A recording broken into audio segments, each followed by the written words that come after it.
He bought an old house at an auction, never imagining that something impossible was waiting for him inside Dot. When the man climbed up to the attic, he froze. There was a real house hidden right beneath the roof. Dot. But the most terrifying part began when he decided to open the door inside that house.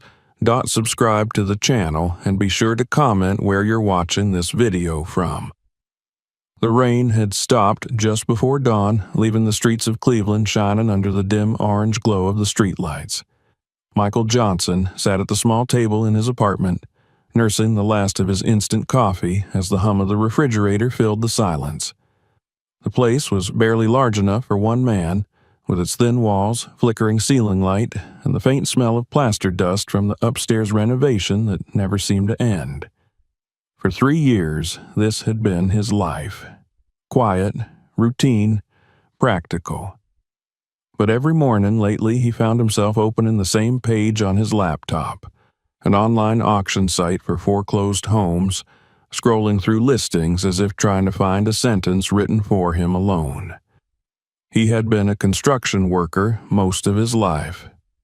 Carpenters, roofers, and handymen came and went on the jobs he took, but Michael always stayed a little longer, fixing details others ignored. After the divorce, he sold most of what he owned and downsized to this apartment near the industrial part of town.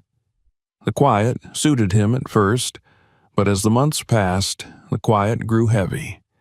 He missed the sound of a house breathing, the creak of stairs, the tap of wind on windows, the smell of timber. A house, he thought, was alive in a way apartments never were. That was what drew him to those auctions night after night. He clicked through listings with practiced eyes. Most were in ruinous shape. Some had black mold warnings. Others came with photographs so bleak they seemed haunted. Yet, one caught his attention. A 2-story farmhouse in rural Pennsylvania, built in 1910, standing alone at the edge of what looked like an overgrown field. The white paint had peeled to gray, and one of the windows sagged inward like a tired eye, but the bones of the house looked solid. The description was brief, almost careless. Property sold as is. Bank repossession, no warranty. And the price was absurdly low, less than half of what a 1-bedroom apartment in Cleveland would cost. He leaned closer, studying the photos. Beneath the neglect, he could read the quality of the structure, the alignment of the boards, the proportion of the windows, the hand-carved railing still clinging to the porch. Someone, a century ago, had cared about this house. Michael leaned back in his chair. He told himself it was foolish, that he couldn't afford another financial risk after the divorce settlement, but the idea refused to let go. He began to calculate. His savings, his credit, the cost of tools and supplies he already had. It wasn't impossible. Risky, yes, but not impossible. And more than that, it was something to work toward, something that might silence the emptiness that had crept into his days. By Friday evening, after a long week on a noisy construction site where he installed drywall for people who would never know his name, he came home exhausted and sat once again at that small table. The listing was still open. The auction timer showed just under 2 hours left. The bids were few, most from anonymous accounts clearly testing the floor price. Michael stared at the blinking cursor in the Enter Bid box. He typed in an amount only slightly above the minimum, half expecting the system to reject it as too low. Then, with a deep breath, he pressed Confirm. He didn't expect anything to come of it. Usually, bidders jumped in at the last minute, driving the price higher. He went to make dinner, but halfway through chopping onions, a notification pinged on his phone. He wiped his hands and looked at the screen. The message read, "Congratulations, you are the highest bidder." He waited for the follow-up notification of being outbid, but it never came. 10 minutes later, another email arrived. Auction closed. You won. For a moment, he simply stood there, the knife in his hand hovering above the cutting board. He felt a slow thrill rise through his chest, part excitement, part disbelief. Then came the second thought, the practical one. What if it was a scam? He opened the documents attached to the email. A purchase agreement from the bank, legitimate headers, full of dry legal terms about possession, title transfer, and property sold as is. Everything looked real enough. The next morning, he went to the bank, withdrew the down payment, signed the contract, and scanned it back. When he returned home, he pulled a worn leather duffel from the closet and began to pack. A set of work clothes, his toolbox, flashlight, batteries, gloves, a thermos, and a printed map in case his GPS lost signal. He didn't overthink it. His hands knew what to do. It felt like preparing for a long job rather than a life change. By early afternoon, he was on the highway heading east, the duffel riding in the passenger seat beside a small cooler. The landscape shifted as the miles passed. The gray sprawl of the city gave way to open fields, then wooded hills and narrow bridges. He drove with the window cracked, the cool air carrying the scent of wet leaves. Every mile took him further from the noise of his old life. 3 hours in, the GPS signaled no service. He smiled faintly. That, too, was part of the charm. He switched to the printed map, following the thin line that led toward a name he'd never heard before, Harper Township, population perhaps a few hundred at best. The road turned to gravel, then narrowed between stretches of pines. Around a bend, he spotted an old gas station, the kind with a single rusted pump and faded signage. He stopped to fill up, and the attendant, an elderly man in denim overalls, stepped out, squinting through thick glasses. "You headin' to the Miller place?" the man asked as he wiped his hands on a rag. Michael paused. "Not sure what it's called. Bought it from the bank last week. 2-story house off Willow Creek Road."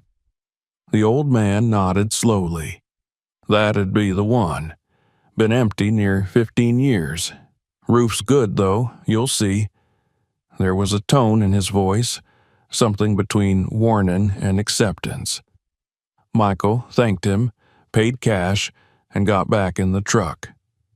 As he drove away, he caught the man still watching him in the rearview mirror until the station disappeared behind the trees. The house came into view just before noon.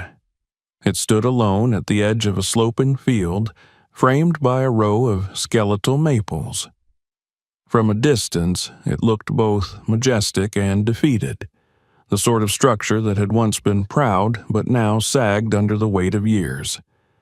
The white paint peeled in long curls, exposing gray wood beneath. The porch leaned slightly to one side, and the front door hung a little open as if waiting. Michael parked beside the steps and cut the engine. The silence hit him first. No traffic, no hum of electricity, only the faint rustle of branches. He stepped out and stretched, taking in the scene. The ground was damp from last night's rain, the air clean and cool. He walked up the creaking steps, ran his hand along the railing, and felt the grit of old paint crumble under his fingers. The key the bank had mailed him fit easily in the lock, though it turned stiffly. The door gave with a tired sigh. Inside, the air was thick with dust, but not decay. A living room opened before him, sunlight filtering through the lace curtains browned with age.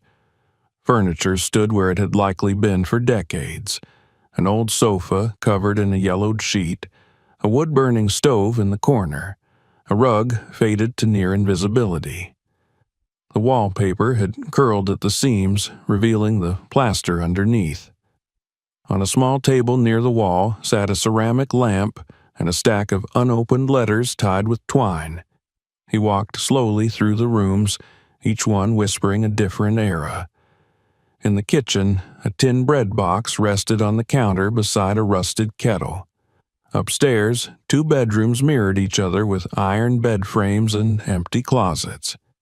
Everything felt abandoned but not forgotten, as if the house had simply paused mid-breath. At the end of the hallway stood a narrow door, thicker and darker than the rest.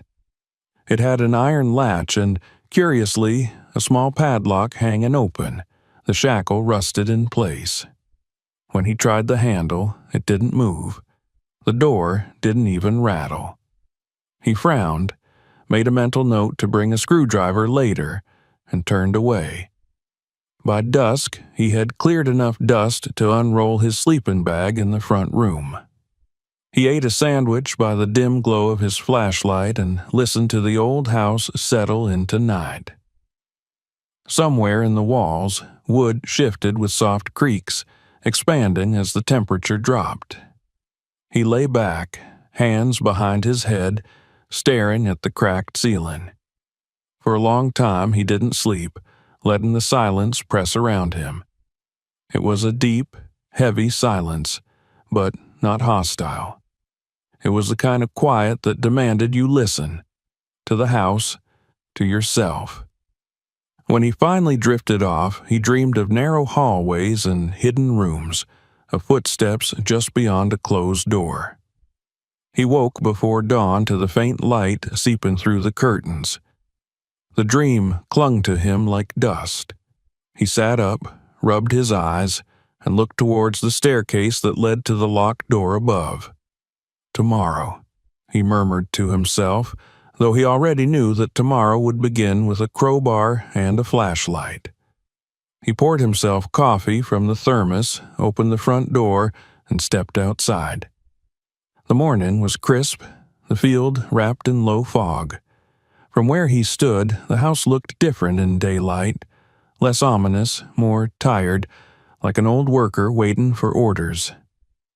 Michael smiled faintly. He had bought a problem, yes, but also a purpose. After years of drifting between jobs and apartments, he finally had something that was entirely his.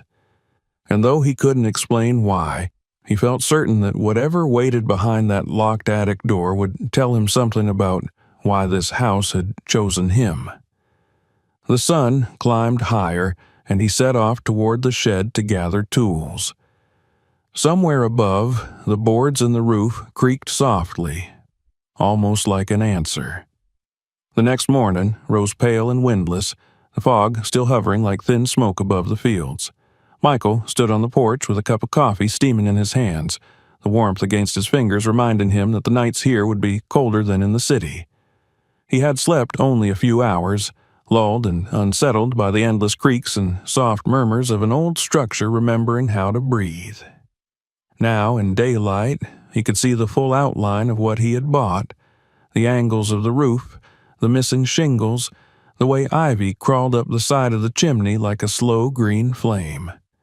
The place looked worn but dignified, a body aged by hard years but still upright, refusing surrender. He decided to start outside, walking the perimeter with slow, measured steps.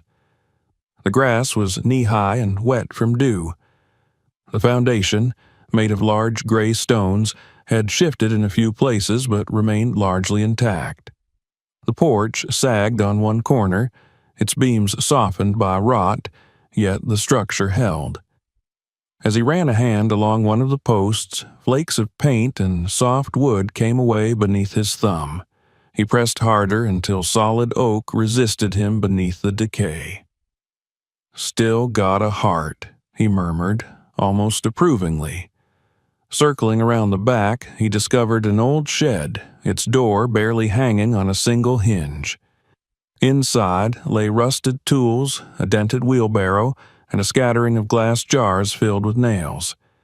A calendar from 1987 clung to one wall, the image faded but still visible. A smiling woman in a field of corn, promising a new era of farm equipment. He smiled faintly at that optimism. Dust coated everything, yet the shed smelled of dry earth, not mold, which meant the roof still kept most of the rain out. Good bones there, too. Returning to the main house, he paused before stepping inside again. The front door stood slightly ajar, and through the narrow opening he could see a soft beam of sunlight cutting across the dusty floor. The house didn't feel menacing, not in any supernatural sense, but it carried a kind of watchful silence, as though observing him, testing whether he would treat it kindly or strip it bare. He knew that feeling from old construction sites, the sense of being a guest in a structure that had seen too many careless hands. Inside, the air felt cooler. The smell of dust and old varnish hung in the rooms like a faint perfume of another century. Michael began his inspection from the ground floor, moving slowly, noting what could be repaired and what might need replacing. The living room's ceiling sagged slightly near the stove. The support beam would need reinforcing. The wallpaper was flaking in long strips, revealing bare plaster beneath, but the boards underfoot were surprisingly sturdy. He knelt and tapped one, solid. The workmanship was of another time, when even unseen corners were built to last. In the corner stood an upright piano, its lid warped, keys yellowed with age. When he pressed one gently, it produced a dull, broken tone, the sound of air escaping an old bellows. The note hung in the room like a memory, then faded. He smiled at it anyway, as if the house had spoken to him in its own cracked voice. He moved toward the dining room. A wide oak table dominated the center, covered in a thin layer of dust that glimmered under the morning light. Someone had left behind a china cabinet filled with mismatched plates and glasses. A small glass bird sat among them, wings half spread, its surface dull with grime. He lifted it carefully and saw the faint inscription on the bottom. Rosemary, 1962. Perhaps a previous owner's daughter, he thought. Houses kept more names than gravestones. The kitchen was in worse shape. The sink was stained and the pump handle stiff with rust. A faded curtain still clung to the window above it, the fabric brittle but intact. When he opened a cupboard, a faint odor of mouse droppings escaped, though no sign of life remained. He made a mental note to clean it thoroughly later. Still, the structure was strong, wide beams, hand-cut nails, thick doors that had survived a century of use. Whoever had built this place had done so with pride. After lunch, eaten quickly from the cooler on the porch steps, he went upstairs. The staircase creaked but didn't shift, which was a good sign. The narrow hallway opened into 3 doors, 2 bedrooms and what appeared to be a small storage room. Dust floated lazily through the slanted sunlight. He stepped into the first bedroom. The air was faintly scented with dry wood and something else, almost like lavender. A bed frame of black iron stood against the wall, the mattress long gone. On the dresser sat a cracked mirror and a hairbrush still holding a few strands of pale hair turned almost silver with age. He felt a twinge of something close to sadness. The second bedroom was emptier, but the wallpaper told a different story. Faint outlines of painted clouds, the kind children's rooms used to have decades ago. A rocking horse lay on its side in the corner, its paint chipped and one ear broken. He picked it up, set it upright again, and watched as it rocked gently, the motion stirring a whisper of dust. For a brief moment, the image of a child laughing here flickered in his mind, not as a ghost, but as a trace of life that once was. At the end of the hall stood the fourth door, the one that caught his attention the previous day. Unlike the others, it was darker, heavier, its surface marred by scratches and the faint outline of where an iron latch once lay. The handle was cold to the touch. When he tried to turn it, the door held fast, unmoving. He crouched to inspect the base, dust thick enough to show it hadn't been opened in decades. A chill draft seeped through the seam, cool against his fingertips.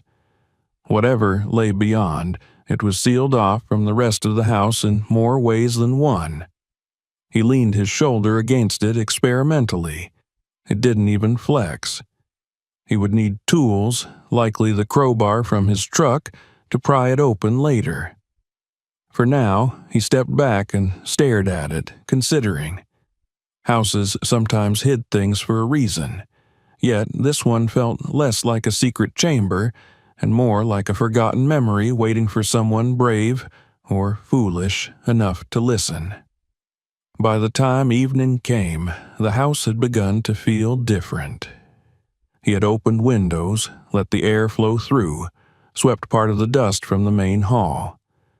The smell of age softened, replaced by something fresher. As the light dimmed, the walls seemed less oppressive. Michael unrolled his sleeping bag again, this time upstairs in one of the cleaned rooms, and lay down. Through the cracked window, he could hear faint crickets, a sound he hadn't noticed the previous night. He closed his eyes and listened, letting the rhythm steady his breathing. But as sleep crept closer, a faint groan rose from the floorboards above, too deliberate to be the wind, too soft to be dismissed. It came again, a long exhale of timber shifting under unseen weight. He opened his eyes, staring at the ceiling. It was probably nothing, he told himself. Old houses talked like that. Expansion and contraction, the settling of joints. Still, he couldn't shake the impression that the sound had paused when he did, as if the house was listening back. He waited a long time before sleep took him again. The next day began clearer, with sunlight spilling through the windows and scattering across the dusty air. He felt a little foolish for how tense he had been the night before. Still, something about that sealed door lingered in his thoughts. After breakfast, he carried his tools upstairs, a screwdriver, a small hammer, and a crowbar, and examined the hinges. The screws were rusted nearly smooth. He tapped lightly along the edge of the frame, noting the hollow sound behind one panel, as if there was an empty space or another layer of wood. But before he committed to forcing it, he stopped. The door, the marks, the cold air, something about it didn't feel right yet. He decided to wait until he better understood the rest of the structure. For now, patience might be wiser than curiosity. The rest of the afternoon he spent outside clearing the overgrowth. Behind the house, he found a narrow path nearly swallowed by weeds that led down toward a small creek. Along the bank were stones placed deliberately in a half circle, perhaps an old seating area or fire pit. He sat there for a while, watching the water move over smooth rocks, thinking about how many people before him had sat in this same spot, perhaps for the same reason, to think, to listen. When the sun began to set, he returned inside. The interior was darker now that the light no longer reached every corner. The air carried a faint chill again, and when he glanced up the staircase, he thought he saw the slightest tremor in the closed attic door, as if it had moved a fraction under its own weight. He dismissed it, telling himself it was only the draft he'd felt before. He cooked a simple dinner on a portable stove in the kitchen, the smell of canned soup and bread mixing with the scent of old wood. He ate slowly at the table that had once served countless other meals. As he finished, he noticed the light outside fading faster than it should. The sky was turning the kind of violet that comes just before full darkness in the countryside, when no street lamps break the descent. Before heading upstairs for the night, he stood in the doorway and looked back into the main room. The furniture, the pictures, Even the dust itself seemed to belong to someone else's life, preserved like a still frame from a forgotten film. He felt both intruder and caretaker, caught between duty and awe. When he lay down later, the silence had changed again. The house no longer sounded tired, it sounded aware. Every sigh of the floorboards, every pop of the cooling roof carried an edge of intent. And yet, rather than fear, he felt an odd calm, as though he were being tested, weighed by the house itself to see if he would leave or stay. He decided, without fully realizing it, that he would stay as long as it took. The darkness deepened, and somewhere above, something shifted once more, a single, deliberate creak near the locked door. This time, he didn't tense. He simply turned his head toward the sound and whispered quietly into the still air, "I'll get to you soon enough." Outside, the night settled fully over the property, and the house stood silent again, holding its breath for whatever would come next. Morning broke gray and heavy with clouds. A light drizzle tapped against the windows, and the dampness crept into the house through every crack in the old wood. Michael woke early, not because of the sound, but because his thoughts had already fixed themselves on the attic door. It had haunted his sleep again, appearing in his dreams like a silent sentinel that refused to yield. Each time he imagined opening it, something in his dream changed. The temperature dropped, the light shifted, the air thickened, until he woke with the same question pressing against his chest. What was behind that door? He ate a quick breakfast, a piece of bread with peanut butter and a cup of strong coffee, then gathered his tools. The creaks of the floorboards followed him as he climbed the stairs. He felt a flicker of unease when he reached the landing, though it wasn't fear exactly, more like the weight of anticipation before lifting the lid off something long sealed. The house was still, the air faintly humming with moisture. He placed his toolbox on the floor and studied the door again in daylight.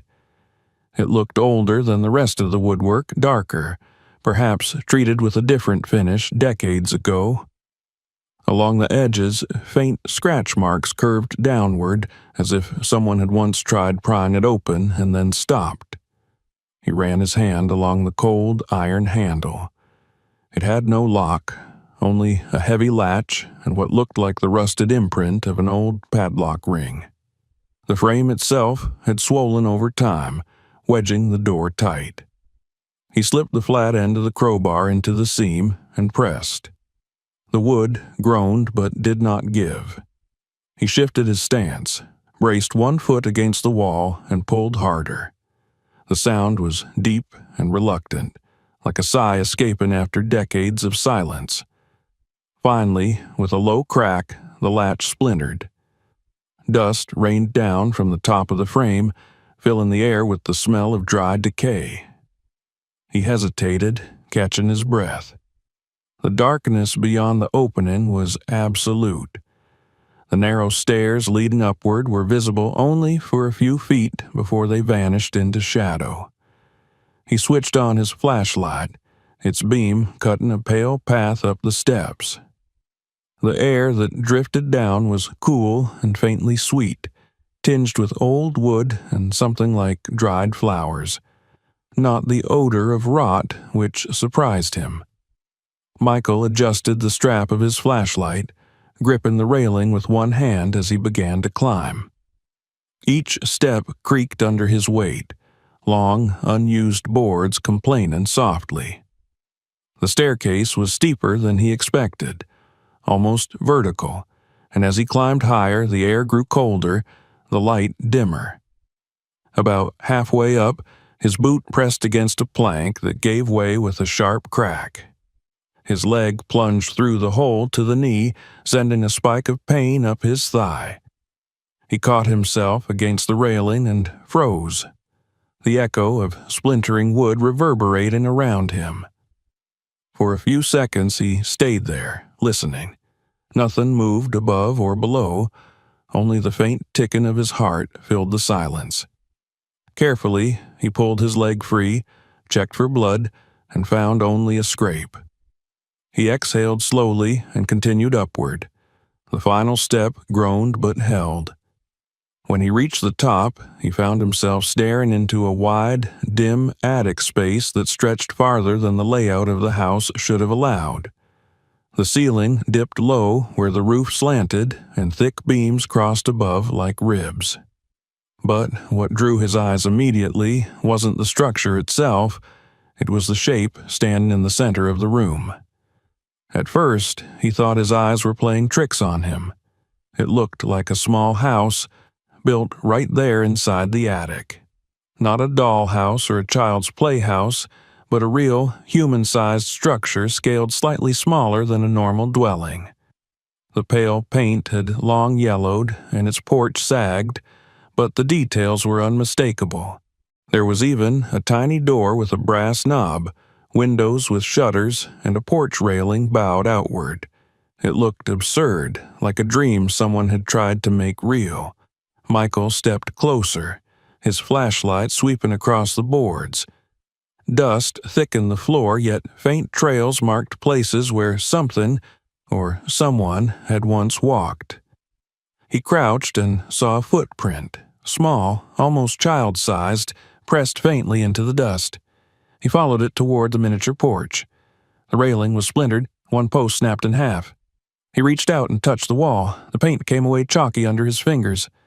The house within a house stood silent, a hollow echo of the world below.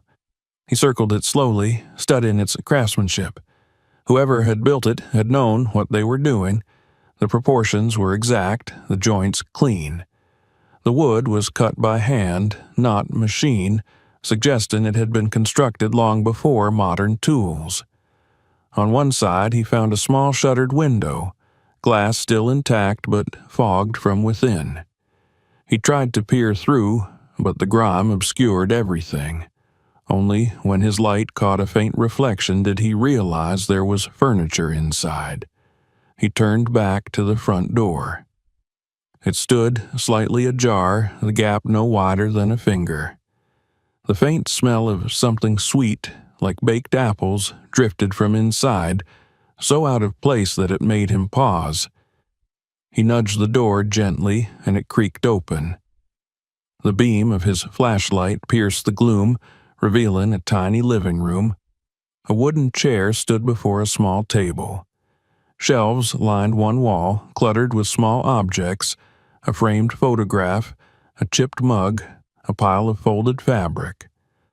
The floor was blanketed in dust, except for a narrow path where it had been disturbed at some point.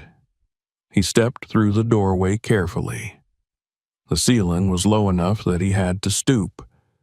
His breath stirred dust motes into motion, swirling like faint ghosts in the beam of light. On the wall hung 3 photographs, all black and white, their edges curled with age. In the first, a young woman stood on a porch identical to this one, her dress simple, her expression distant but not unhappy. The second showed an older man, perhaps her husband or father, sitting beside a cat. The third was nearly faded to white, only faint outlines of figures remaining. On a small table lay a stack of letters bound with red string. He picked them up carefully. The paper crackled with age. The handwriting was elegant but foreign. Some words in English, others in a script he couldn't place. He turned one over and saw a date, 1933. Beneath it, the words, "For Edith." He placed it back gently, unwilling to risk damage. At the far end of the miniature hallway stood another door. He moved toward it, each step stirring the still air. When he opened it, he found a tiny bedroom, the bed neatly made, a faded quilt stretched over it. On the nightstand sat a half-burned candle beside a book. He flipped through the pages. Most were covered in slanted handwriting, but scattered among the foreign words were fragments of English. Watching attic door. Only opens at night. Hide behind number 2. His throat tightened. Someone had been writing instructions, perhaps a routine, or a warning. He looked around. On one side of the room stood a large wardrobe and its dark blue paint peeling, and on its right door someone had painted a red number 2. The mark was crude but deliberate. The air grew colder as he approached. He crouched and pressed his ear against the wood. For a moment there was only silence, and then a sound. Faint, fragile like breathing. He pulled back sharply, heart thudding. The flashlight trembled slightly in his hand, the beam flickering across the room. He told himself it was the wind, trapped air, an echo of his own movements. But when he leaned closer again, the sound came clearer, a slow, rhythmic inhale, exhale. Someone was inside. He hesitated only a second before grasping the handle and pulling the door open. It resisted, then swung outward with a squeal of hinges. Inside, curled in the corner among tattered blankets, was a woman. Her hair was gray, her face lined but not lifeless. She blinked against the light, raising a trembling hand. Michael froze, too stunned to speak. She looked fragile, unreal, like a figure from a forgotten photograph come to life. "Please," she whispered, voice cracking, "don't call anyone. I can explain." He took a step back, lowering the flashlight slightly. "Who are you?" he managed to say, his voice low. "My name is Rosemary," she said, clutching the blanket tighter around her shoulders. "This house, it was mine once." Her eyes darted around the room as if seeing it anew through his gaze. "That's my father," she said, nodding toward one of the photographs. "He built this for me." Michael stared, struggling to process what he was hearing. "You lived up here?" She nodded slowly. "For many years. After he passed, I stayed. It was the only place that felt like home." Her words carried a fragile rhythm, the cadence of someone who had spoken too little for too long. He realized then that the sweet smell wasn't his imagination. It came from a pot on a small stove in the corner, a few shriveled apple slices simmering in water. She must have kept herself alive quietly, hidden from a world that had moved on without her.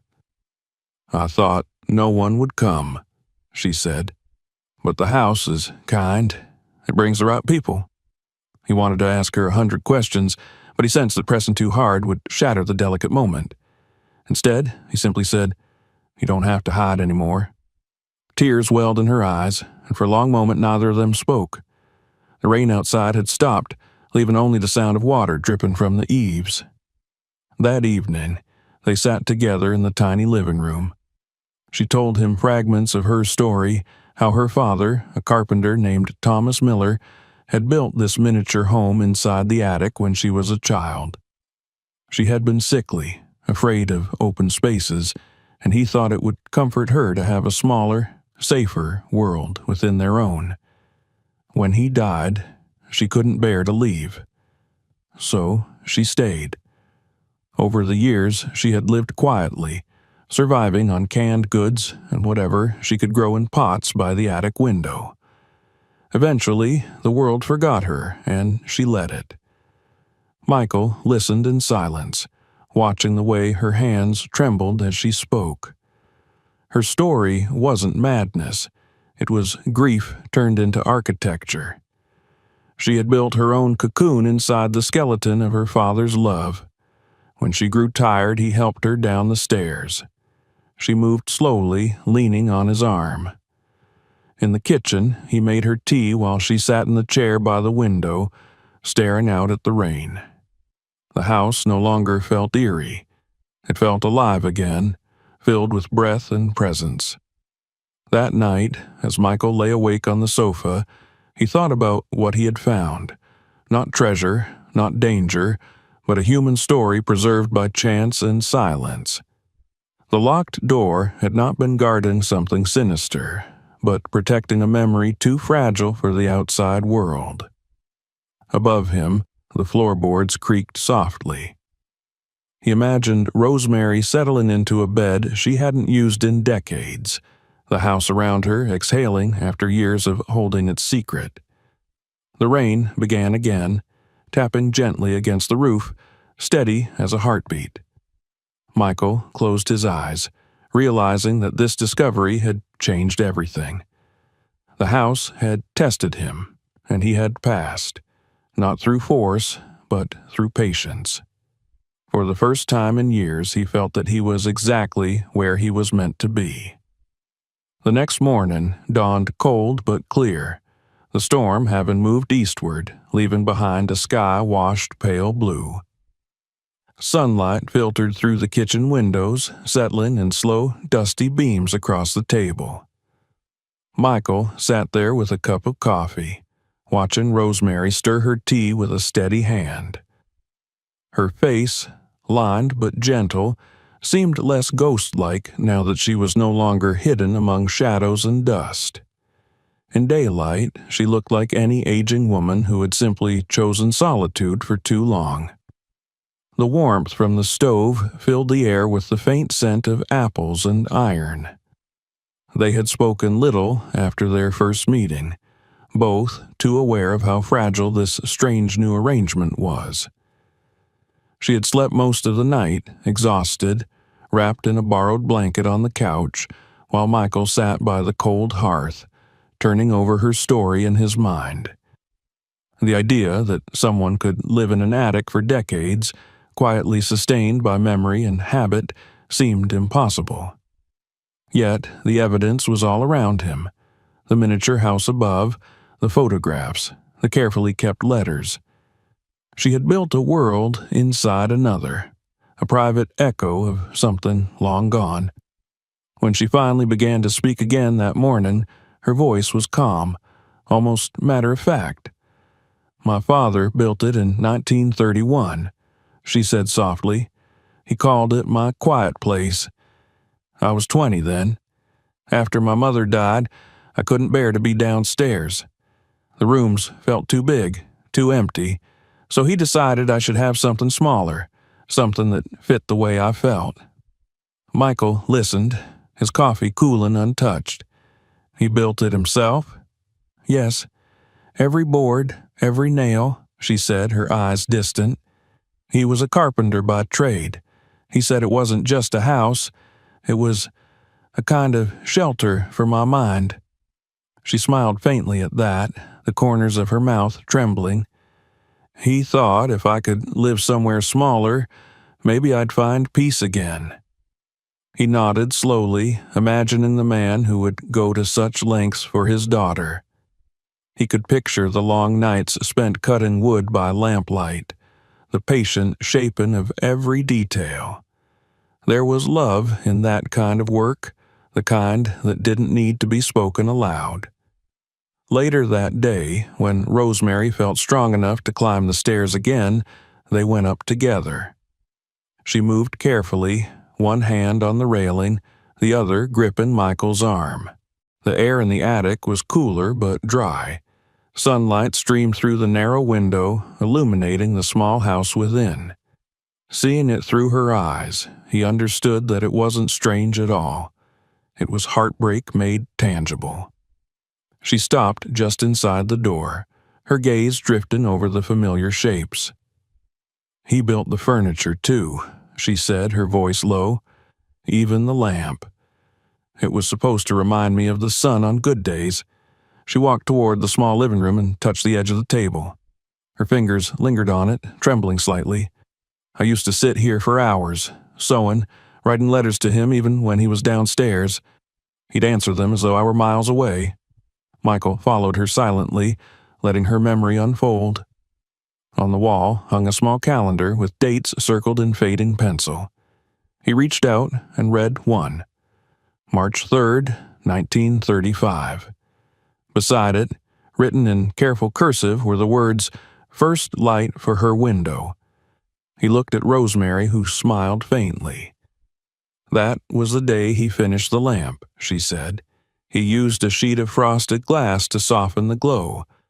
I remember it so clearly. He said every house needs a sunrise, even one that doesn't move. They spent hours that afternoon sorting through the boxes and shelves. Many of the items were simple domestic things: a spool of thread, an old radio that no longer worked, a bundle of letters tied in twine. Others were more mysterious: sketches of furniture designs, notes written in a mix of measurements and affectionate phrases. It was like stepping into another man's mind, one where grief had been transformed into craftsmanship. By evening, they carried several boxes down to the dining room to sort them properly. As Michael brushed the dust from one folder, a slip of paper fell out. It was a letter, written in steady but faded ink, signed by Thomas Miller. The handwriting was strong, deliberate. He read it aloud quietly while Rosemary listened. "My dearest Rose," the letter began, "this house will not always stand, but what I build for you will not die with the wood. You will know, when I am gone, that you were never meant to vanish. You are a part of this home as surely as the beams and the nails. If the world outside grows too loud, you may stay where it is still and remember that love, once made, does not rot." Michael's voice trailed off at the last line.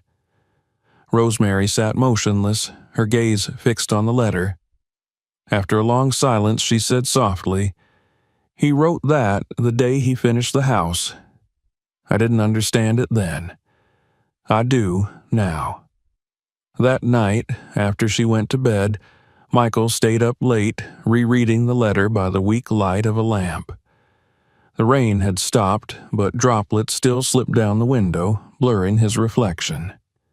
He thought of his own father, a man who had worked hard and spoken little. They hadn't spoken at all in years before the old man died. There had been things he wanted to say, simple, human things, but he never did. Now, sitting in the century-old farmhouse, reading a stranger's confession of love to his daughter, Michael felt the distance between generations collapse into silence. The following morning, he went through the rest of the boxes alone while Rosemary slept. Among the papers, he found receipts for lumber, invoices from a hardware store, and photographs of the construction in progress. In one picture, Thomas Miller stood beside the frame of the attic house, his shirt sleeves rolled up, sawdust on his arms, a faint smile on his face. Behind him, the window was open, sunlight flooding in. The man had built beauty not for show, but for healing. Michael found something else, too, an unfinished sketch folded into an old ledger. It showed a plan for an expansion of the miniature house, another small room that had never been built. Beneath it were scrawled words in uneven handwriting, "For when she's ready to live in the light again." The note sent a pang through him. The addition had never been made. Perhaps Thomas died before he could finish it, or perhaps Rosemary never left the shadows long enough for him to start. Either way, it spoke of hope, of a future imagined but never realized. When Rosemary awoke, he showed her the drawing. She studied it in silence, her fingers brushing lightly across the page. "He wanted to add a sunroom," she said finally, "a place where I could sit and see the world without stepping into it." Her eyes glistened, but she didn't cry. "He believed one day I'd be ready, but after he passed, I couldn't bear the sound of hammers. The quiet was all I had left." Michael folded the paper carefully and handed it back. "He must have loved you deeply," he said. She nodded. "He did. But love can turn into a cage if you're not careful. I stayed too long inside his gift. At first it protected me. Then it became the only world I knew." Those words stayed with him long after. Over the next few days, as he began small repairs around the property, He thought often of how grief could build walls as solid as brick, and how easily people could mistake safety for peace. The house felt different now. Not eerie, but heavy with memory. Each nail, each board carried the echo of a man's devotion and a woman's quiet endurance. One afternoon, while patching a section of the porch, Michael heard footsteps behind him. It was Rosemary, carrying 2 mugs of tea. She set one beside him and sat down carefully, watching the field sway under the breeze. "You've given this place breath again," she said. "It was asleep for so long." "I think it just needed someone to listen," he replied. They sat in silence for a long while, the kind of silence that didn't demand words. The afternoon sun dipped low, turning the peeling paint of the house to gold. From the attic window, the little lamp still glowed faintly. He had rewired it the night before, restoring its light after years of darkness. It flickered softly now, steadying into a warm, amber pulse. That evening, as twilight deepened, Rosemary walked upstairs alone. Michael followed her quietly, but didn't intrude. Through the open door, he saw her standing before the miniature house, her hand resting on the frame. The lamplight washed her face in a soft glow. She looked peaceful, not haunted. After a while, she turned toward him. "I think I'm ready to move downstairs for good," she said, her voice firm but calm. "The attic has held me long enough." He nodded. "There's a spare room on the first floor. I'll make it comfortable." "Thank you," she said simply, and that was all. Over the next few days, they worked together. He cleaned the downstairs bedroom, fixed the window latches, brought in one of the quilts from the attic. She packed a small box of her things, the letters, a photograph, the lamp. When she finally lay down in the freshly made bed, she smiled faintly. "It feels strange," she said, "like moving out of my own shadow." "You're home," he said quietly. That night, the house was utterly still. The wind had died, the boards no longer creaked. Michael lay awake for a long time, thinking about what it meant to rebuild, not just wood and plaster, but the spirit of a place. He thought of Thomas Miller's unfinished plan, and the way his daughter had finally stepped into the light he had imagined for her. When he finally drifted off, he dreamed of the attic again. But this time, the miniature house was not dark and silent. It was lit from within, the tiny windows glowing with golden light, as if the house itself was breathing. Somewhere in that dream, he heard a voice. Not words, just the sound of quiet contentment, the kind that comes when something broken finally finds rest. When he woke, the first light of dawn was spilling through the curtains, and the house felt different again. Not lighter exactly, but at peace. The traces of the past were still there, imprinted in every board and nail, yet they no longer felt like ghosts. They felt like roots, holding everything together. Autumn advanced with quiet certainty. The mornings grew colder, the trees along the edge of the property slowly trading their green for gold and rust. Each day began with a thin film of frost across the porch railing, and the wind now carried the scent of dry leaves and distant smoke. For Michael, the rhythm of the days had shifted into something steady and deeply familiar. He woke early, checked the chimney drawer, brewed a pot of coffee, and then spent the daylight hours working, repairing, reinforcing, preserving. But this was unlike any other project he had taken on before. This wasn't just restoration of wood or plaster. It was stewardship of memory.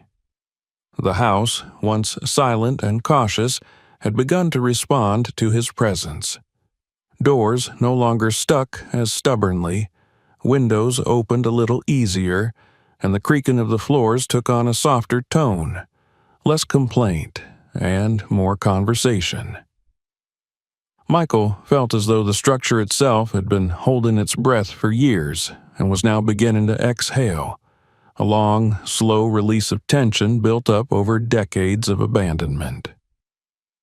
Rosemary had moved permanently into the downstairs bedroom, and though her movements were slow, there was a quiet dignity to the way she folded quilts, polished the old teacups, and arranged flowers picked from the wild hedges that bordered the property. She remained mostly silent during the days, content to sit in the sunroom or help sort the hundreds of small artifacts that filled the attic boxes. But when she did speak, her words were measured and meaningful. Sometimes she would run her fingers across a drawer or photograph and simply say, "He built this with his left hand," or "This lamp never worked properly, but I like the way it hummed." Those small remarks became invaluable markers for Michael, like guideposts pointing toward the emotional architecture of the house. His first major task was the reinforcement of the attic floor. After the incident with his leg crashing through the plank, he refused to take another step without rebuilding the subfloor. He removed the broken boards carefully, labeling each one, then cut new replacements from local pine, aged them slightly to match the rest, and installed them with hidden supports. Each strike of his hammer echoed up through the rafters, not like violence, but like punctuation, a statement of purpose. Next came the wiring. The old copper ran dangerously close to dry insulation in places and would never have passed any modern inspection. Michael knew he couldn't preserve the house if it went up in flames.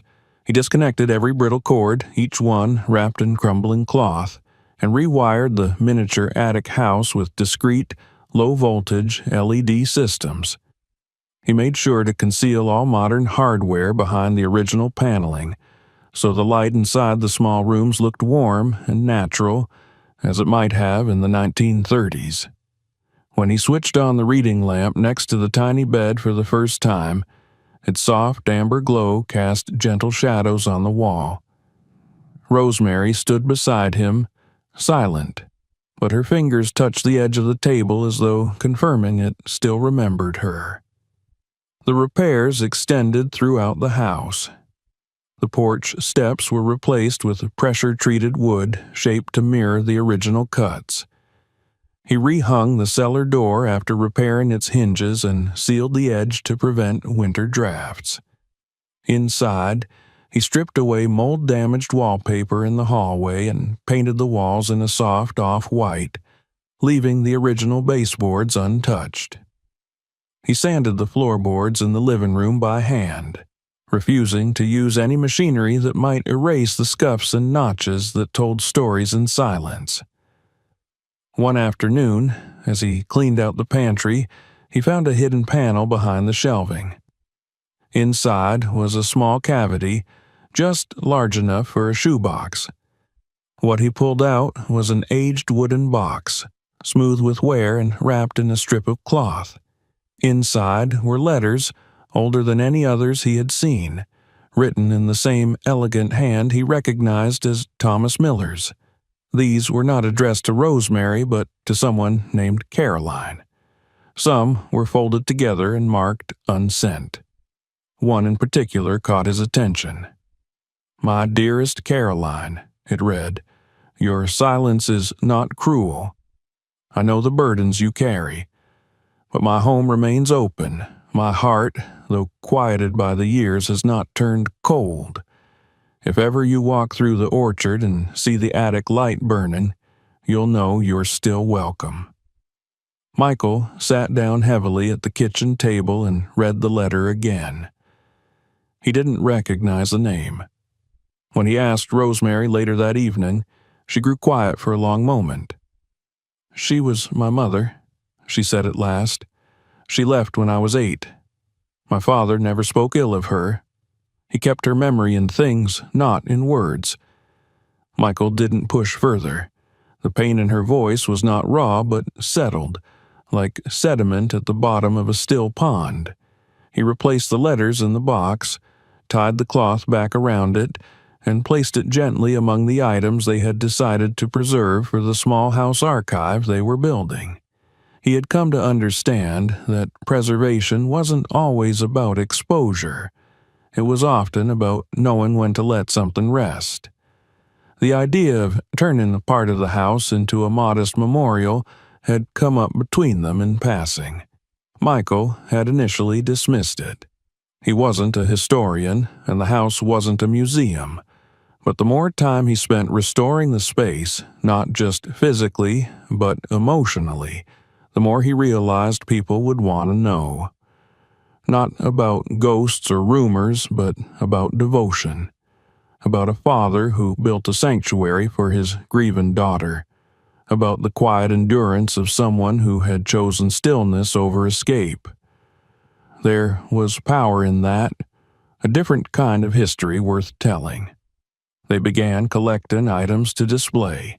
The hand tools Thomas had used, the photographs of construction, several of Rosemary's letters, and, of course, the sketches for the attic house. Michael had even found the original measuring stick, marked with pencil notches and dates along the shaft. They hung it on the wall beside a photograph of Thomas, arms crossed, sawdust in his hair. The house began to change around them in ways that were almost imperceptible unless you were paying attention. The light in the living room fell warmer through the newly cleaned windows. The air smelled of pine and beeswax instead of dust. The floors no longer moaned in protest, but gave beneath their feet like an old friend leaning into an embrace. Visitors hadn't come yet. They weren't ready for that. But the house itself seemed to anticipate them. Michael began writing notes in the evenings, journaling details of the restoration, cataloging the items they had preserved, and sketching possible routes through the house for future guests. But he also found himself writing things more personal, his own thoughts about his father, his own reasons for choosing solitude for so many years. He wrote without editing, letting the pen move across the page like a carpenter planing rough wood until it became smooth enough to touch.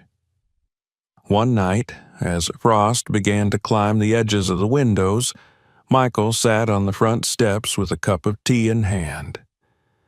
Rosemary joined him, wrapped in a shawl, her eyes reflecting the orange light from the lantern inside. "You've changed this place," she said. "It used to hold its breath. Now it breathes." "I think it just needed someone to listen," he said, echoing her words from before. She looked out at the dark horizon where the trees whispered with wind. "Maybe we all do." They sat in silence again, the kind that had become natural between them. Behind them the house stood whole. Not perfect, not new, but complete in its honesty. It carried the weight of its memories with grace. Every wall told a story, but none screamed for attention. It was a house that had known sorrow and survived it, not by forgetting, but by enduring. In the attic, the miniature house glowed softly. Michael had adjusted the timer so the little lamp would come on each evening at dusk. It cast just enough light to be seen through the small window, a quiet beacon in the dark. He often found himself looking at it from below, imagining how Thomas might have stood in the same spot all those years ago, checking to make sure his daughter's light still shone. That image stayed with him as the weeks passed. He worked every day with steady hands, repairing, finishing, cleaning, not to erase the age, but to honor it. He didn't change the soul of the house. He simply helped it find its voice again. And, in doing so, he realized something he hadn't expected. The silence he had carried with him for so many years, the quiet that had followed him from room to rented room, from job site to empty bed, had begun to lift. The house had offered him something he hadn't known he was searching for. Not just a place to live, but a place to settle. A place that didn't demand he forget what had been, but welcomed what still could be. He had come to restore the house, but the house had, in its own way, restored him. The wind had shifted. Michael could feel it in the way the trees swayed outside the windows, in the way the clouds moved low and fast across the sky, in the way the house itself seemed to tighten against the cold. It was late October now. Mornings came with a crust of frost on the grass, and the light had grown thinner, more slanted, casting long shadows across the floorboards. The house was entering its quiet season, and yet, within its walls, something stirred, subtle but insistent, a new kind of momentum neither he nor Rosemary had named yet. Perhaps it was the natural result of weeks of restoration, of shared labor and silence, or perhaps it was something deeper, something to do with the past loosening its grip, making room for new breath. Michael spent his days between tasks, climbing ladders to repair gutters and tracing the chimney with sealant before the deep cold set in. He repaired the warped cellar door and built a wooden box to store kindling near the stove. At night, he organized the attic's archive, stacking labeled boxes and carefully wrapping fragile objects in cloth. Rosemary moved through the days with a sense of gentle discipline. She rose early, made tea, walked the perimeter of the house in her old wool coat, and often returned with a handful of leaves or stones or a single pine cone that she would place wordlessly on the windowsill, as if offering small tributes to the passage of time. It was on one of those quiet afternoons, with the sky a solid sheet of silver and the fire burning low, that Michael found himself drawn again to the attic. The miniature house now stood fully restored, its interior softly illuminated by the rewired lights. He had resisted the temptation to add anything new, choosing instead to preserve every detail exactly as it had been, every scratch on the table, every faded thread in the quilt, every water ring on the shelf where a cup had once rested. The attic no longer felt like a mystery, but it retained a certain gravity. It was no longer hiding anything, but it wasn't finished speaking either. He sat on a small stool near the doorway, flipping through one of the older notebooks they had found. The handwriting was Rosemary's, more deliberate than the letters she wrote now, denser with emotion. One page in particular caught his eye. It was dated October 1947, and though the lines had faded with time, they were still legible. I sometimes wonder what this house hears when I sleep. Does it remember the sound of my father's footsteps? Does it know when I'm dreaming of the orchard, or when I've woken again with the sense that someone called my name? I think it does.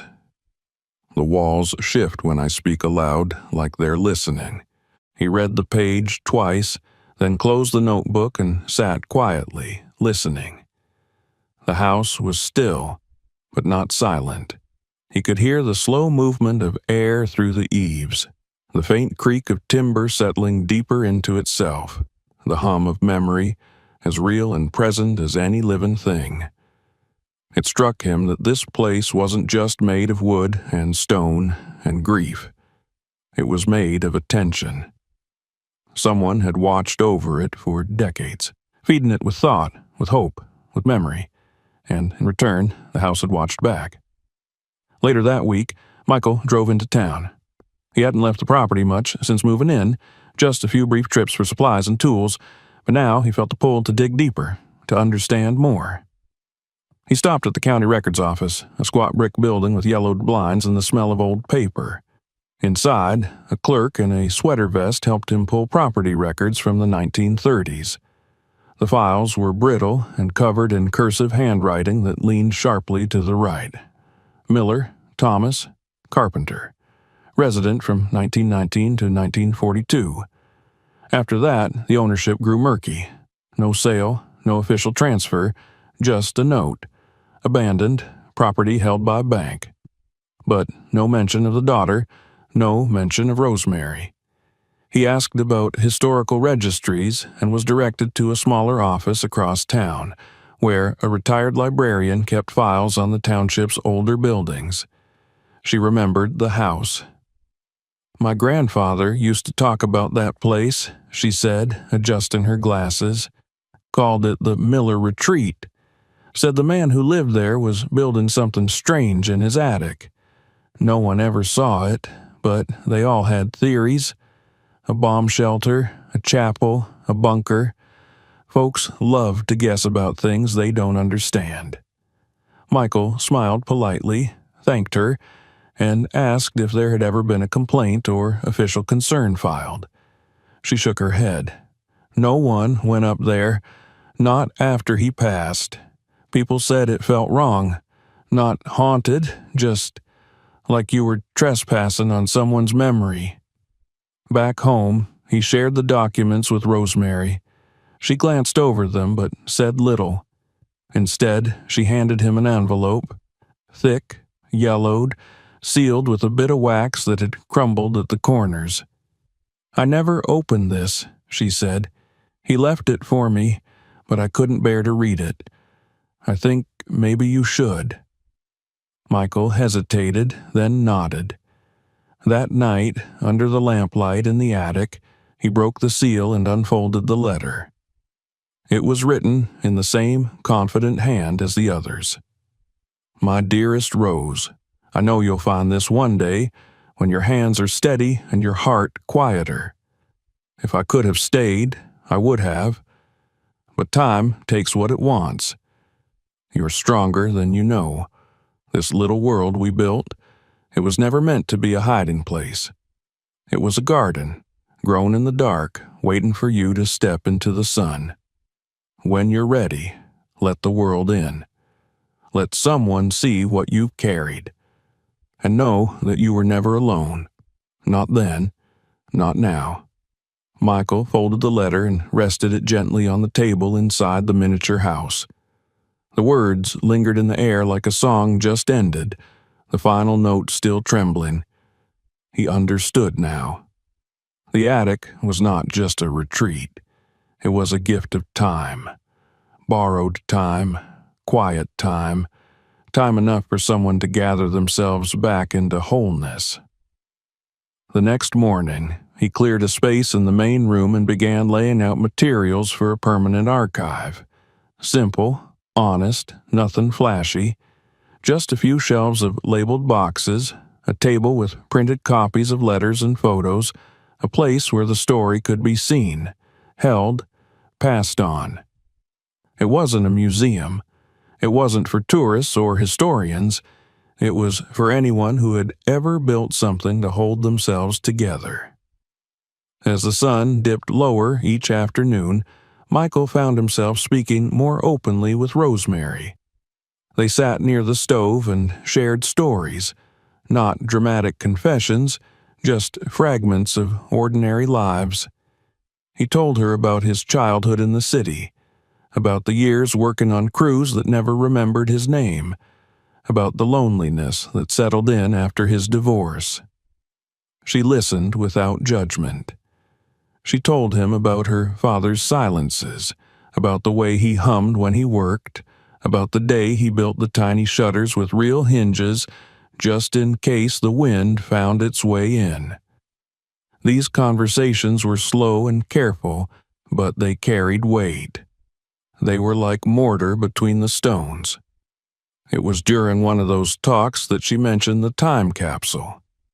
They had been raking leaves along the edge of the property, the last golden bursts of autumn crunching underfoot. She pointed to a crooked willow near the back fence. "He buried something there," she said. "A box. I don't know what's in it. He said it was for whoever stayed long enough to ask." Michael didn't dig it up that day. He waited until the first snow dusted the grass and the world grew still. Then, one morning, he took a shovel and walked out to the tree. The soil was cold but soft, and it didn't take long to find the box, metal, rusted but intact. Inside was a sealed jar containing a single photograph, a folded note, and a small wooden toy horse. The photograph was of Rosemary as a child, sitting beside the miniature house in the attic, her smile wide and unguarded. The note was simple. "If you found this, you know what love can build." Michael didn't cry, but he felt something move deep within him, like ice breaking at the end of winter. He brought the items inside and placed them in the archive. That night, he and Rosemary lit a candle and set it in the attic window, just as her father once had.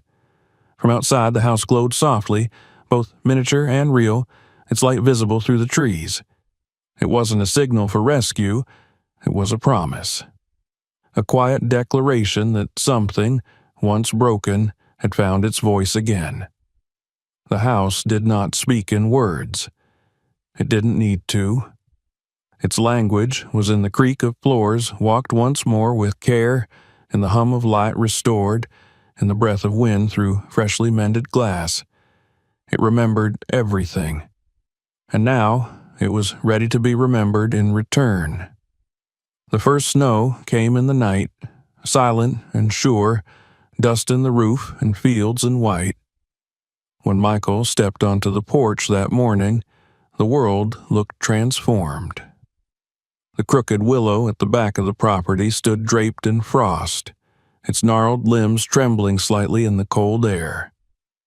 He could see the trail of deer prints near the fence line, and a soft gray light hung over everything like a veil. The house behind him, warmed from within, seemed to glow against the pale horizon, its windows giving off a quiet, amber pulse. The wind was still, the world momentarily suspended between seasons. Winter had arrived without fanfare, and the house, for the first time in years, stood not as a relic but as a place alive with presence and purpose. Inside, the floors were swept clean, the walls repainted but not stripped of their history, and every room bore the subtle trace of hands that had chosen care over erasure. Nothing in the house was new, but everything was renewed. In the weeks following the discovery of the time capsule and the completion of the attic restoration, Michael had begun thinking seriously about what came next. Rosemary had never once asked him to stay, and yet every day she made tea for two. She never offered advice, but she watched his work with the eyes of someone who understood the difference between repair and restoration, between survival and grace. The idea of opening the house, of inviting others to see what had been preserved, had grown slowly, not as ambition but as quiet obligation. It was never meant to be a spectacle. It was meant to be remembered. Michael spent the following days making gentle adjustments throughout the house to prepare for the quiet sort of visitors he imagined, those who would come not seeking spectacle but resonance. He installed simple placards beside key rooms, small cards with careful descriptions in unassuming font. One by the attic stairs read, "Built by Thomas Miller, 1931, as a sanctuary for his daughter Rosemary. Preserved in original form. Please enter with respect." Another, in the downstairs hall, offered a brief history of the family's life before the house fell silent. He printed selected letters and journal entries, placed them in protective sleeves, and arranged them in a binder laid open on the parlor table. Each entry spoke of ordinary things, sewing projects, forgotten recipes, small grievances against winter drafts, but together they built a picture of a life sustained by quiet resilience. The voices within them were soft but unwavering, like the house itself. The attic, now fitted with safe, recessed lighting and a small electric heater hidden beneath the floorboards, was open by appointment only. Michael had decided early on that it wouldn't be part of any casual tour, not because of fear or preservation, but because it was too sacred to be reduced to curiosity. The miniature house within the attic was not a novelty. It was a testament. Those who wanted to see it would need to listen first. He wrote a short introduction and pinned it to the guest book near the front entrance. This house is not a museum. It is a memory held in wood and dust and light. If you've come to be reminded of what love can build, you're in the right place. The first visitors came quietly. A middle-aged couple from the neighboring township who had heard about the project from the local librarian. They walked through slowly, reading, pausing often, their hands resting gently on door frames, banisters, corners of old furniture. They said little, but when they left, the woman turned to Michael and said, "My grandmother used to tell stories like this. I didn't believe her until today." He thanked her, then stood at the window long after their car disappeared down the lane. The following week brought a local school teacher and his teenage son, then a retired carpenter who had once worked with Thomas Miller, though only briefly and long ago.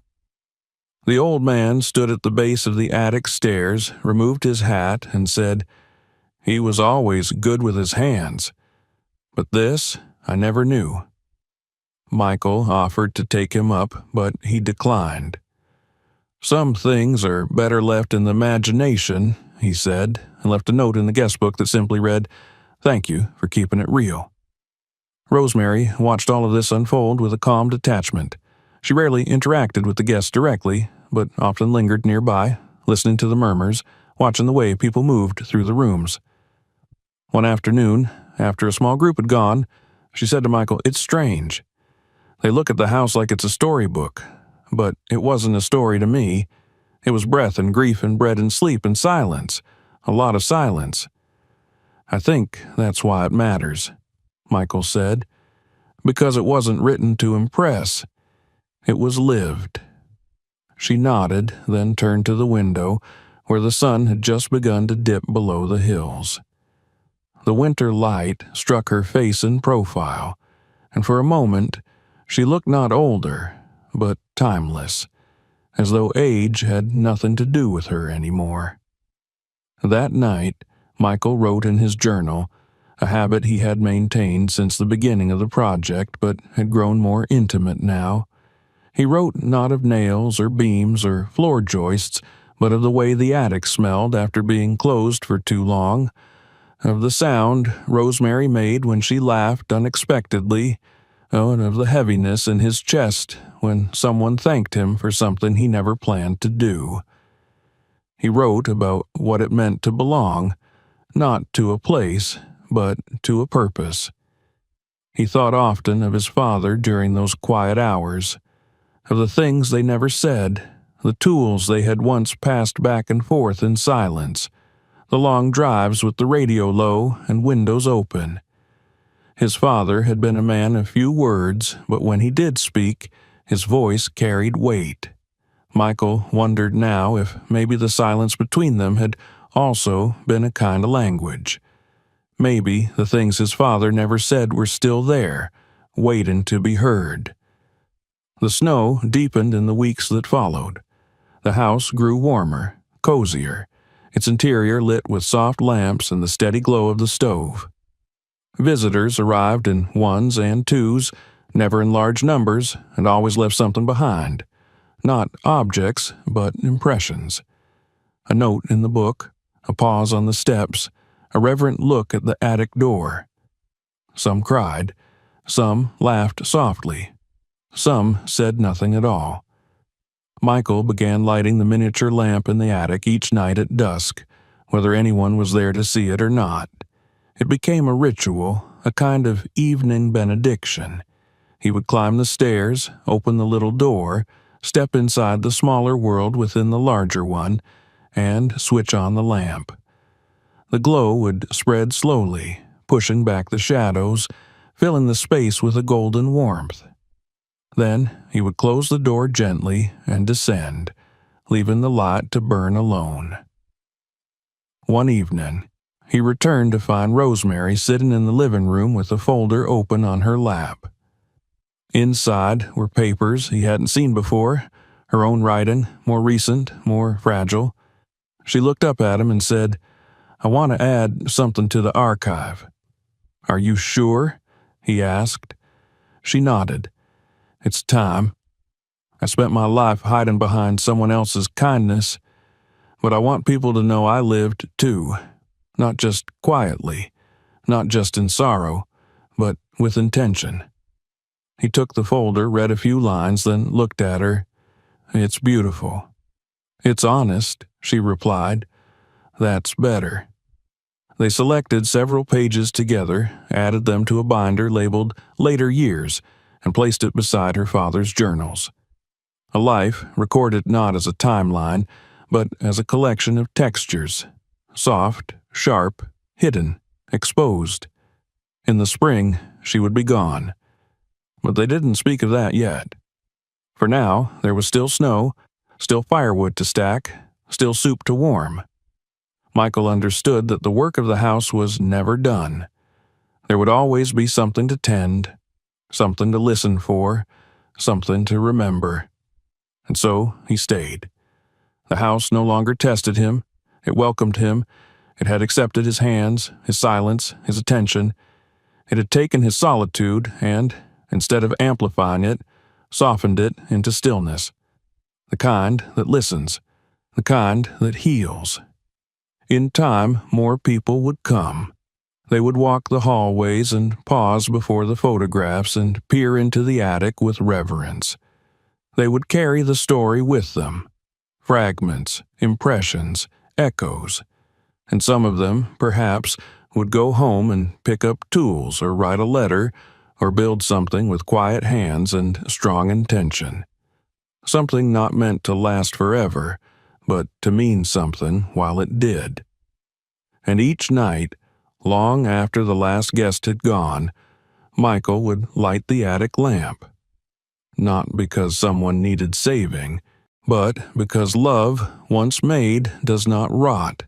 It waits, it endures, and when the house is ready, it shines. If you enjoyed this story, make sure to subscribe so you won't miss the next unbelievable discovery. Hit the notification bell now and be the first to see our latest stories. Don't forget to share this video with your friends and tell us in the comments where you're watching from. The next chapter will reveal even more secrets. Don't miss it.